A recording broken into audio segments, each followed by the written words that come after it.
In this video series, I will break down 22 Y Combinator rules that all startups should master. I'm going to go in depth into each essential Y Combinator rule, so stick around because you don't want to miss this next one.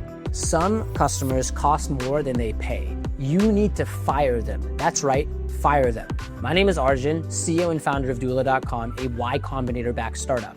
A toxic customer technically is a customer, but here's what they do in reality. They drain support, they drain morale, and they drain your team's efficiency and time. If you have a customer who's abusive to your staff, you know what you can do?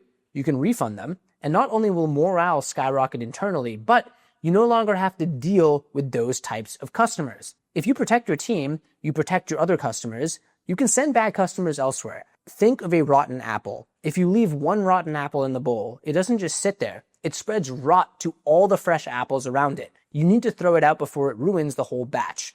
Now, as to why I think it's so hard and such a foreign concept for a founder to think about firing customers, it's because when you're starting, you need customers so badly, the thought of firing a customer seems insane. Yes, the customer might be paying you, but what's the true cost? What's the cost in terms of the impact on the rest of the team? What's the cost in terms of the rot that might spread? What's the cost in terms of, hey, we onboarded this customer because we wanted the revenue, but truthfully, it's taking up so much time because there's no scalable processes. And look, I'm saying this like I've been perfect. I have not. Let me give you an actual example. There was a time when we thought we could help SPVs or special purpose vehicles do their taxes. We thought taxes is taxes. There's a big opportunity here. Let's add the filing.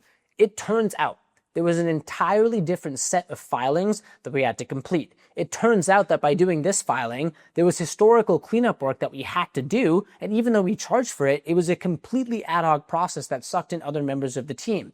Ultimately, we got paid for this customer, but you know what happened? It was not scalable, it was not part of our hedgehog or the key thing that we could be the best at, and ultimately it wasn't the best experience for the customer. So we actually decided in this case, even though the customer wanted to pay us, I wouldn't call it firing the customer, but we just very candidly said, hey, this is not our key focus. We cannot provide the best experience.